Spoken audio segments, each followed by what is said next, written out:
I've used Apple products all of my life.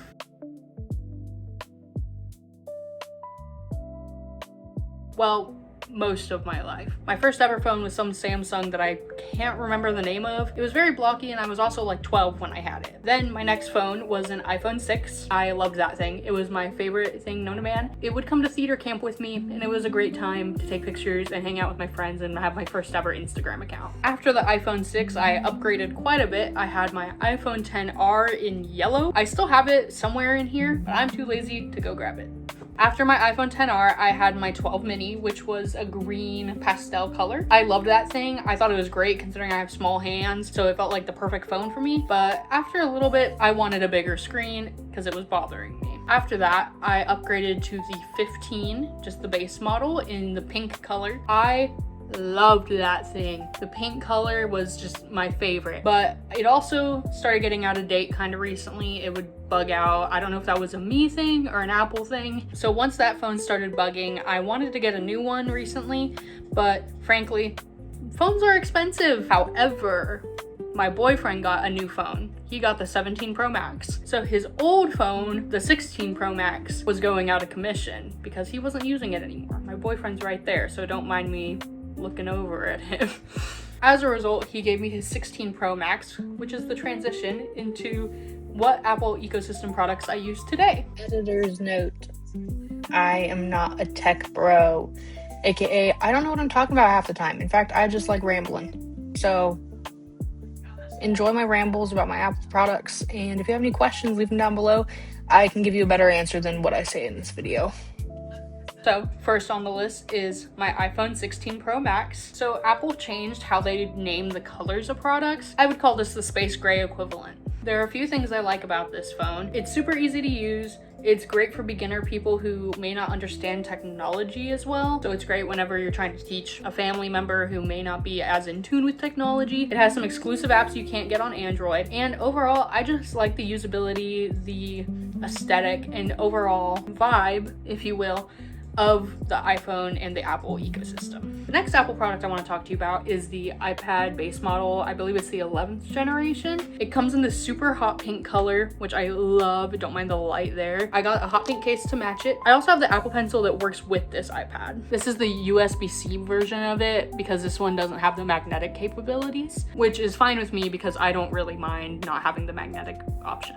For me, I love using my iPad for drawing or editing photos. I love using it for my Bookstagram, which I'll put down below. I use it to edit the photos for that whenever I'm reading on my Kindle and I want to have the book cover on there in color. I also do a lot of art commissions for theater companies locally, and so as a result, I will draw the covers for their musicals or plays on here. And my favorite thing about the iPad is Procreate, the app. I love using it to edit photos, draw, and other miscellaneous things that it's able to do. I also love the games on here because I love being an iPad kid every once in a while. The next product I have is the AirPods Pro 3. I only recently got these, but I am loving them. I used to be an AirPods truther in the sense of not the silicone tips, but the tips that are just like part of the AirPod. And I thought those fit my ear great. I thought they were best for me until I tried these with the different size ear tips. Wow, what a difference it made. And so as a result, I am using these a ton and I love them very much. I listen to a lot of music, I watch a lot of YouTube, so headphones are always a necessity for me, and I love using these because they fit well and the noise cancellation is fantastic on these. But the headphones don't end there because sometimes you want over-the-ear headphones for different things. Next are my AirPods Max 2.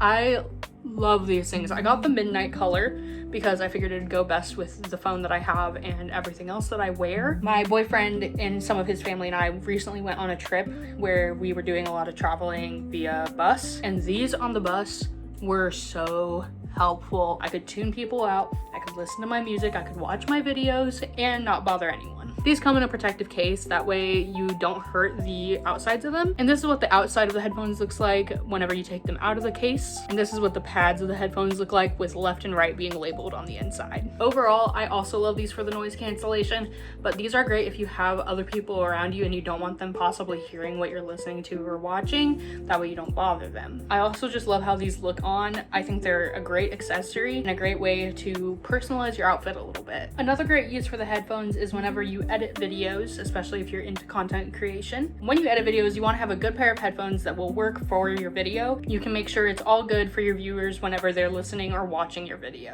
And that brings me to editing. I used to edit on CapCut, either on my phone or on my old laptop. Notice how I said old laptop. But now I'm trying out Final Cut Pro for the first time. This video will actually be the first time I try Final Cut Pro, so hopefully it turns out well. That brings me to my last product I wanted to show you guys, which is my MacBook. I am so excited that I finally get to have one of these. I love the Apple ecosystem. I love just how it looks, how it feels to use, etc. And so I finally got the MacBook Neo in blush pink. I love this thing. It has been so nice to use, so easy to learn, all of that. I used to be a Windows girly for life with my laptops, but now I think I might be a Mac girly. Along with the MacBook Neo, I also got the Magic Mouse. That way, whenever I'm editing or doing any sort of computer work where I need a mouse, I can use this, which will work great with the MacBook. My favorite thing about this, honestly, is just how it looks and how it feels to use.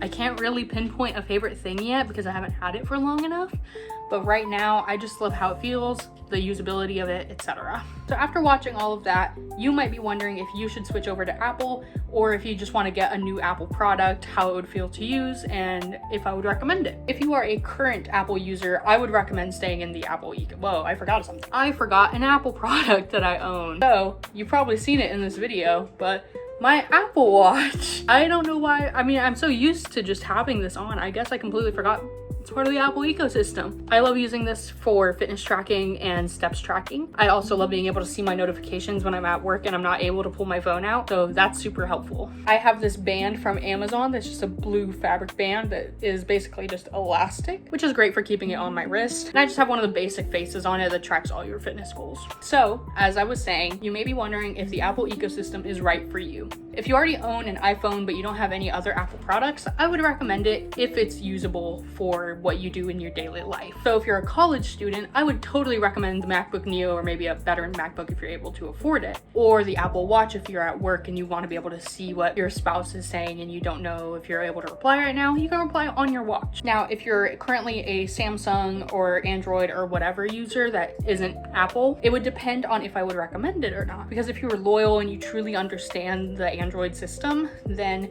I honestly probably would stick with that and get Android products that are the equivalent to the Apple products I showed. However, if you're interested in switching to Apple, I would make it a slow, gradual change. That way it is not so overwhelming all at once. I remember when I switched from my Samsung phone to the iPhone 6 that I had, it was a big change and I didn't know how to handle it. But over time, I gradually grew accustomed to the Apple's ecosystem, and now I have all Apple products. So overall, would I recommend the Apple ecosystem? Yes, if you're not doing anything crazy like coding or anything like that you might do with a Windows computer or a Samsung phone where you might need extra features that the Apple products don't have. But for my daily life, Apple products work great.